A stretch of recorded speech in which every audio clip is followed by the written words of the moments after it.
Hi, you guys. So tonight we are going to go over a couple of clips of Vivek Ramaswamy. I so happen to like Vivek. I think he has great ideas on how to move the country forward. He has absolutely no problem exposing his Republican counterparts. So let's get started.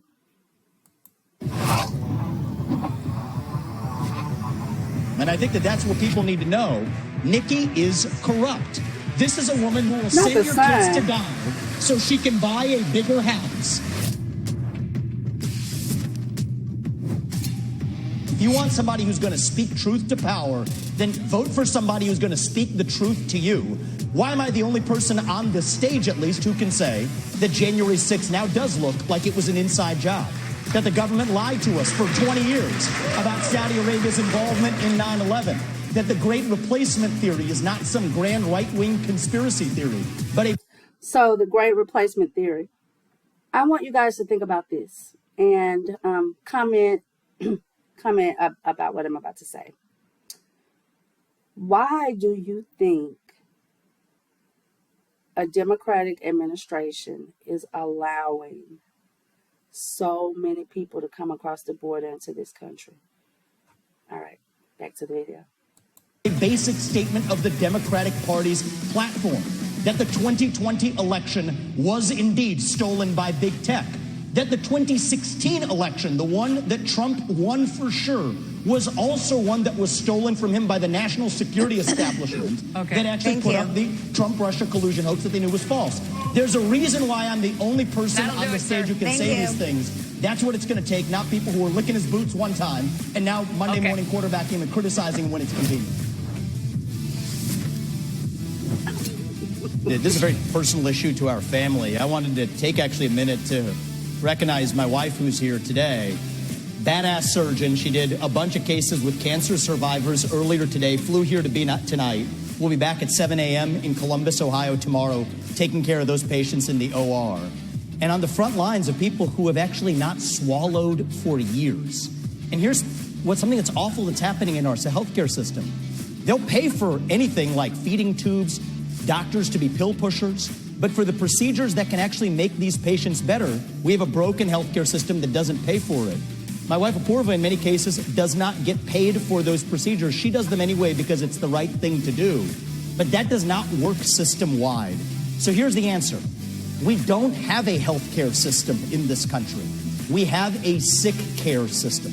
We need to start having diverse insurance options in a competitive marketplace that cover actual health, preventative medicine, diet, exercise, lifestyle, and otherwise. And here's how we deliver that. End the antitrust exemptions for health insurance companies. That's where the competitive marketplace begins. That's crony capitalism, and that's the answer. Guys, antitrust laws were created to prevent monopolies. They were created to ensure competition in the free market. The fact that insurance companies have an antitrust exemption is crazy. Oh my God, that's crazy. I wonder how many of us who are paying attention to politics and paying attention to the economy, I wonder how many of us are aware that health insurance companies have an antitrust exemption. That's crazy. And that's what I mean about him exposing.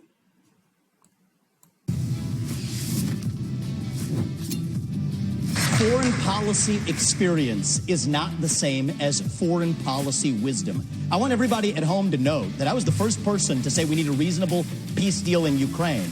Now a lot of the neocons are quietly coming along to that position, with the exceptions of Nikki Haley and Joe Biden, who still support this, what I believe is pointless war in Ukraine.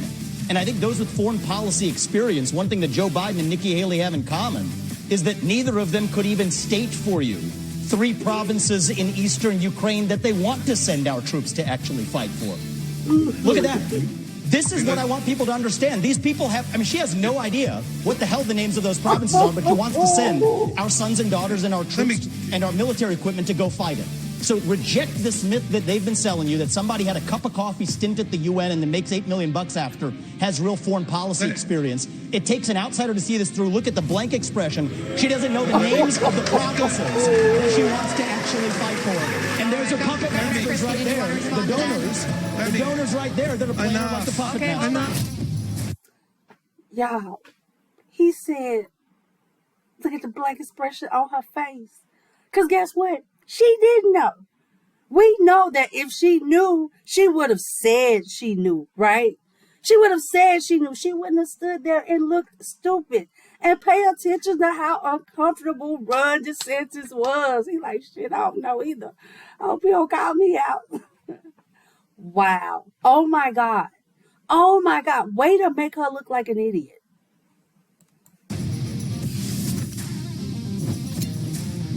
I'll use this to just address a topic we didn't talk about tonight, but I think is one of the most important topics that needs to be discussed. That is this climate change agenda that is shackling this country like a set of handcuffs. I said it at the first debate, and I stand by it. The climate change agenda is a hoax because it has nothing to do with the climate. That's what we have to see. 98% reduction in the climate disaster-related deaths in the last century. 8 times as many people are going to die of cold temperatures this year than warm ones. Yet against that backdrop, there's an issue coming up in Iowa. It's core to Iowa farmers. I met Kim Junker, Kathy Stockdale, and other farmers who are about to have a carbon capture pipeline built across their land using eminent domain to do it. That's unconstitutional and it's wrong. And if you thought COVID was bad, what's coming with this climate agenda is far worse. We should not be bending the knee to this new religion. That is what it is. It is a substitute for a modern religion. We are flogging ourselves and losing our modern way of life, bowing to this new god of climate, and that will end on my watch. Thank you, Ambassador Haley. Okay, you guys. So I want you guys to really think about what he's saying when he's saying that, climate change is it's a hoax. And let's think about this. If you remember when Biden first came into office, and in 2021, where he was saying that by 2030, he wanted half the cars sold in the United States to be electric vehicles. So you see how you use policy you see how you can use policy to create economic opportunities for the wealthy. Because we ain't finna be building, we don't own the electric car company. So that's what he means when he says that it's a hoax. Yeah, I want y'all to really get where he's coming from.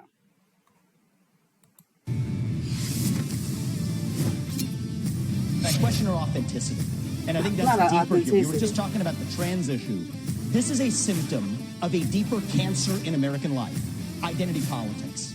This new religion that says your race, your gender, and your sexuality are your identity.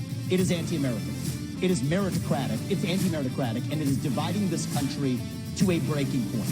And I've spoken about this to the left. My books are all about this.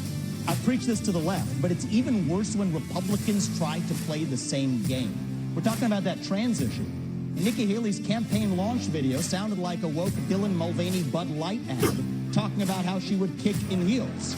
At the first debate, she said that only a woman can get this job done. That's what she said. After the third debate, when I criticized Ronna McDaniel after 5 failed years of leadership of this party and criticized Nikki for her corrupt foreign dealings as a military contractor, she said that I have a woman problem. Nikki, I don't have a woman problem. You have a corruption problem. And I think that that's what people need to know. Nikki is not corrupt. the sign. This not the sign, Vivek. Not the sign. So she can buy a bigger house. This is the problem. Using identity politics more effectively than Kamala Harris is a form of intellectual fraud. And it actually needs to end. There's our donor puppet masters wielding their puppet right up here tonight. This is how this game is played. The puppet masters put up their puppet, and I reject the use of identity politics in this party. It has been a cancer coming from the left, and I'm sick and tired of the double standards the people of this country are too. Having 2 X chromosomes does not immunize you from criticism. Vivek, he don't play nice. Vivek don't play nice. He the type to bring his video games to your house and let you play one round. He don't even let you play no more. Tomorrow he about to go home. Vivek does not play nice, but he is speaking facts. So let's address a couple of things. I think at the beginning of this video, I told you guys to think about why this Democratic government was allowing so many people into this country. So when he talks about the Great Replacement theory, at this point, I'm almost about to say it ain't a theory, because the goal is to have policies that allow people into this country to replace voters that they're losing. Because we can clearly see, based on what's taking place on the internet, that more African Americans are leaning toward the right. There's more, like, I think Trump may have gotten like 4% of the black vote in the last election. Y'all, he's already at 20. He was at 20 something a couple months ago. So they're losing a voting block. That's for sure. So what would serve them most about allowing so many foreigners into this country? Just allowing them into this country, not to mention providing housing and healthcare and food, while you got homelessness out of control in this country. You got people here, Americans, that are starving. So I'm about to be like, the Great Replacement theory is not a theory. Sound like some facts to me. So we are going to move on and watch Vivek slice him up one more time. Just one more time for good measure. Do it for 2 terms. And I'll be able to here's my issue with all 3 of my other colleagues on this debate stage, is all 3 of them have been licking Donald Trump's boots for years for money and endorsements. Ron DeSantis, you've been a great governor, but you would have never been one without actually begging Donald Trump for that endorsement. And you attacked him in your Nikki book Haley. a year ago. Same thing with Christie as a lobbyist, begging them for COVID money for his special interests in New Jersey, prepping him for the debates last time around. These people are now Monday morning quarterbacking some decision he made. I think the real enemy is not Donald Trump. It's not even Joe Biden. It is the deep state that at least Donald Trump attempted to take on. And if you want somebody who's going to speak truth to power, then vote for somebody who's going to speak the truth to you. Why am I the only person on the stage, at least, who can say that January 6th now does look like it was an inside job? That the government lied to us for 20 years about Saudi Arabia's involvement in 9/11. That the Great Replacement theory is not some grand right-wing conspiracy theory, but a basic statement of the Democratic Party's platform. That the 2020 election was indeed stolen by big tech. That the 2016 election, the one that Trump won for sure, was also one that was stolen from him by the national security establishment that actually put up the Trump-Russia collusion hoax that they knew was false. There's a reason why I'm the only person on the stage who can say these things. That's what it's going to take, not people who are licking his boots one time and now Monday morning quarterbacking and criticizing him when it's convenient. Not Monday morning. Governor Christie. Okay. I can't with Vivek. I can't. Not licking Trump boots. But to be real, they were. I remember Christie prepping Donald Trump for the debates, the presidential debates. I remember that. I also remember Trump giving Ron DeSantis his endorsement for governor of Florida.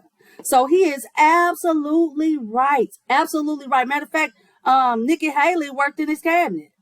So to sit there and pretend that they weren't on his jock, so to speak, on his team, and act like now he's just this horrible person, it's mind-boggling, mind-blowing. And it just shows you how fickle and fake politicians can be. Now, I see that Vivek mentioned again about the Great Replacement theory. You guys, it's not a theory. We see these people coming into this country consistently. We know that thousands of them are here. Thank God I live in Texas, where I have a governor who's going to bust them elsewhere. I understand wanting to come somewhere to have a better life, but do it legally. Do it legally. And living in Texas, we see on the local news all the time about them being at the border. The governor here, he's not playing. He got so bad about it, he busted some of them to Kamala Harris's house. So I know, The mayors in those sanctuary cities, I know they pissed. I know they pissed that Texas governor. But people have to realize that we have no idea who's coming to our country. Like, it could be terrorists, or to not even be that extreme. Think about the weight of all these immigrants on our social systems. Just think about that. So when you think about it thoroughly, you start to realize, man, how does this serve the Democratic Party? Now, if we think back to when Cubans were leaving Cuba to come to the United States and Reagan allowed it, Cubans voted Republican for a nice hefty time. They still vote Republican. So I think the Democrats are actually attempting to expand their voter block, or expand the number of people who can vote, because they are losing people. They are going to lose the black vote. I am willing to bet people are no longer going to be blindly loyal to the Democratic Party. How has it served us? I mean, really, let's talk about that. Bill Clinton, the guy that black people were saying he was the first black president because he played the saxophone on Arsenio Hall's late night talk show. He's the same guy that signed that 94 crime bill that triggered mass incarceration. And I know some of you can be like, well, they were breaking the law. That's how they ended up in prison. True. However, it takes cocaine to make crack. So why weren't they going after the people that were bringing cocaine into this country? Why are there disparities in time between cocaine and crack offenders? Do y'all get my drift or where I'm going with this? So even though Bill Clinton acted as if he was for us, his policies worked against us. So that tells me that we shouldn't be choosing teams. We should be choosing candidates based on our personal and economic situation. We shouldn't have party loyalties. That's dumb. We should be choosing the best candidate. The Democratic Party does not deserve our loyalty. They don't. They don't deserve the loyalty of black people. What have they done for us? Given us welfare? Created housing projects? Lyndon B. Johnson? What have they done for us? I think it's time that we are wise about how we play politics. But it is time for us to play politics. And I'm talking about informed politics, not lazy politics like, oh, I'm just going to vote for the Democrat because the Republican's racist. That speaks to identity politics. The Democrats do play identity politics. I mean, didn't we see the rainbow flag flying? Weren't they flying it at the White House? Identity politics. Because that's saying to the LGBTQ community, we're for y'all. We support y'all. And then look at all this legislation they passed. Some of it absolutely is immoral.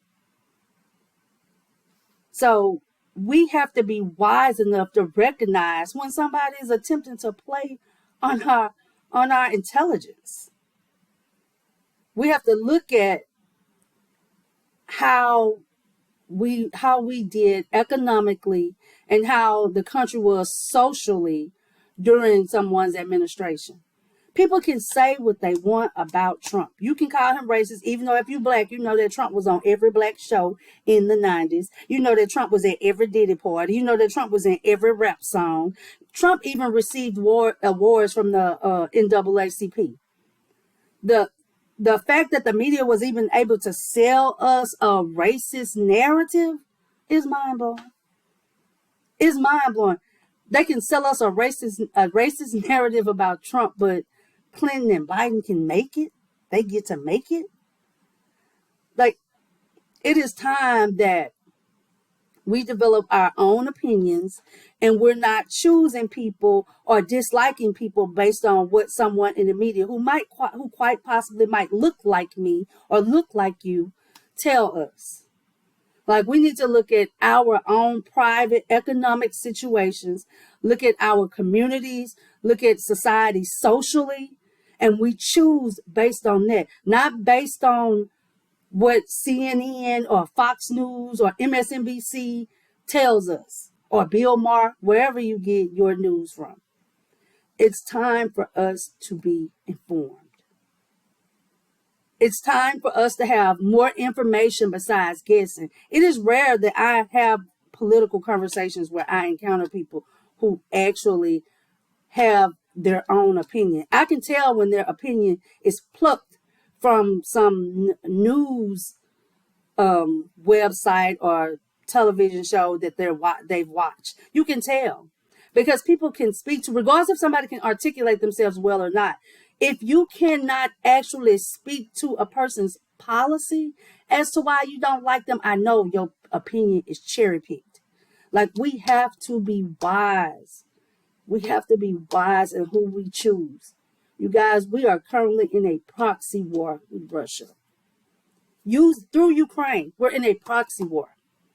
If you've been paying attention in the news, you could hear the rumblings about Taiwan, because of course, China feels like Taiwan belongs to them. So the fact that the United States would even be talking about that they would have to protect Taiwan. Consistent war is destroying our nation. Y'all, the United States has been in a state of perpetual war for over 200 years. It does not serve us. It doesn't. Your family members die. It doesn't seem like after these skirmishes with other countries that we come to some type of realization that we make decisions that makes the world a better place. It doesn't happen. War does not serve us. Y'all, if you have studied history, all warring type of nations fall. All of them. Rome, Greece, they fall. They do not last. They don't last, you guys. So we have to be wise in our decision making as it relates to politics. Please like and subscribe and leave me some comments below. I'd like your feedback. Good night.